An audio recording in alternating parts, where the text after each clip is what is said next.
Hello everyone, today I'm here to introduce a little bit about the differences between education in the United States versus China, with a main focus on university education, but I'll actually get into a little bit about the differences in high school as well.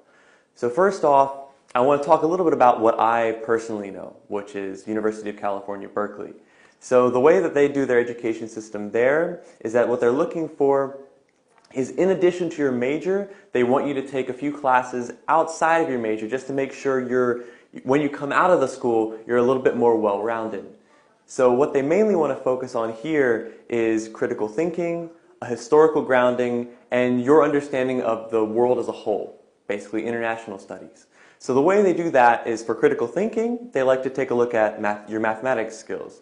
For history, that could be United States history, or it could be something world history, European history, something like that.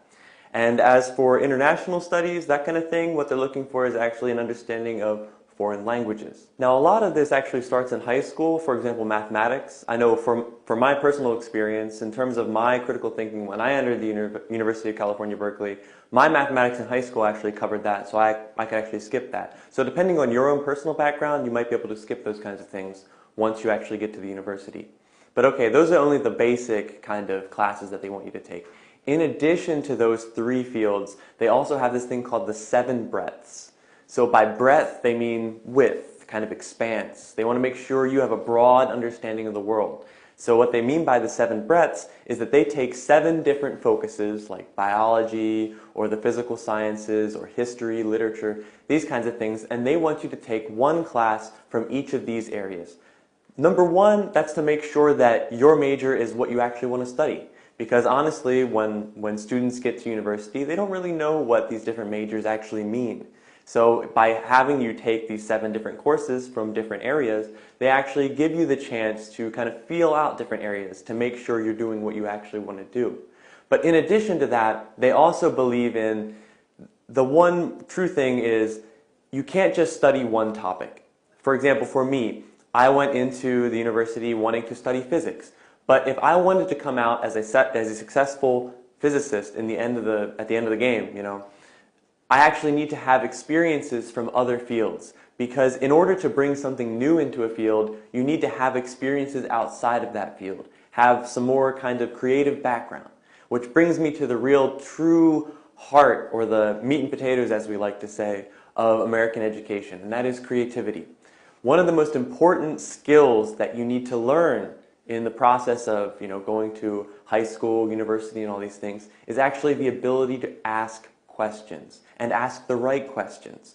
I know, starting from as far back as I can remember, our teachers loved to say, there is no such thing as a stupid question.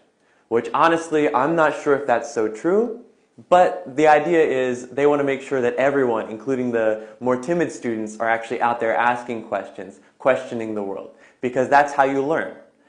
But the one thing that the American education system really tries to promote and teach you is how to ask the right questions, which is actually the heart of research. Because if you go out and you're studying some new topic, you're researching a new topic, you're never going to get to the right answer if you don't ask the right questions. Because if you're out asking about, you know, the weather in the Antarctica, but you're studying the weather in the United States, you're not going to be getting the right answers. You know, that's just not how it works. You have to be able to look at your problem, figure out where you need to ask questions, ask them, and try to find those solutions. That's the only way you're actually going to get to the root, and that's what we really try to promote in the United States. Now, talking about the ability to ask questions and answer them, that isn't to say that every single area of research or study is going to be the same and require the same kind of skills. So actually, my personal background, I come from both the physical sciences and the humanities. So I have a little bit of, you know, some experience from both kinds of areas. And for physics, talk about that a little bit first. When they actually want you to take an exam, it's not quite the same as taking an exam in Chinese or Chinese literature. So in physics, what they like to teach you is they give you this box of tools, I like to think of it as. So like when you're taking the class, the teacher will be like, oh, in this situation you might be able to use this. In this situation you can use this tool. And then in the end, you need to bring all those tools together, put them in your little box, and when you get to the exam, they're going to let you loose on this new problem that you've never seen before in your life, and they're going to say, okay, use this little toolbox that I gave you to actually come to the answer that you need. And what they're looking for there is they're going to give you some basis, and then you need to use that to come up with some new ways of using it, which is not quite the same as Chinese or Chinese literature. In the literature kind of classes, I find that what they're actually looking for is your ability to create an entirely new thing. What they give you in class is a bunch of different people's ideas. They give you this guy's idea and this guy's idea, what this person wrote, what that person wrote. And you need to take all these different ideas, bring them together, create your own ideas, and have them be a little bit different from what the other people have offered. They're not looking for using their ideas to create the same kind of idea. They want take all their ideas, make them into a whole brand new thing. But the one common thread that runs throughout all of this is actually the fact that they're looking for creativity, your ability to create new things. And that starts as far back as high school. You know, one of the main things that we like to see in U.S. high school is the ability of a person to ask questions of their teachers, right? Which is one thing from what I've understood about Chinese education and what I've seen talking to Chinese students, it's not so common in Chinese high schools. In Chinese high schools, it's more along the lines of, hi, I'm the teacher, this is what I'm going to say, it is true, you take that, and when I have the test for you, you tell me what I told you. Which, honestly, that's not the best way to really understand material in my personal experience. My best suggestion for students is actually to, when you're given some new information, some new idea, some new theory, anything, take it as false or not true until you understand it. Believe that it is not true until you can honestly explain it to someone else. Because, number one, I've known many teachers in my life from high school, from back when I was in elementary school, middle school, high school, even university. I've been personal friends with many of them. And I've taught a university level class. I've taught a physics class at UC Berkeley. And the one thing that has taught me is that there is no teacher in the world that knows everything about what they're teaching. And one of the best things as a teacher, one of the best skills to learn is to be able to say, I don't know. Right? Because there are many teachers that will just come up with random explanations for things that might not actually be true on the spot instead of looking bad in front of their students. But honestly, it's better for the students to say, you know, I don't know. I'll get back to you on that. I'll look into that myself. So you have to understand that there is no perfect teacher. Not all teachers will understand everything about the topic. So you need to be able to ask questions and then learn to answer them yourselves.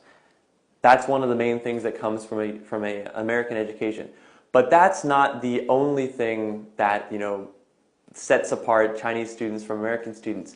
There's actually a really good benefit that Chinese students bring to the table when they get to university. And that is things like preparing for like the Gaokao and stuff like that. Because in the United States, we have the SAT. And a lot of you will actually encounter the SAT. But honestly, to us, the SAT is not this crazy hard test that we have to take. I mean, yeah, we have to take it, but it's not so hard. But the Gaokao, what I've heard about it, it's just incredibly harder than anything we have to face. And the amount of studying that Chinese students actually put into, you know, preparing for the Gaokao over their high school time is actually much, much more than any high school student really puts into their high school education in the United States.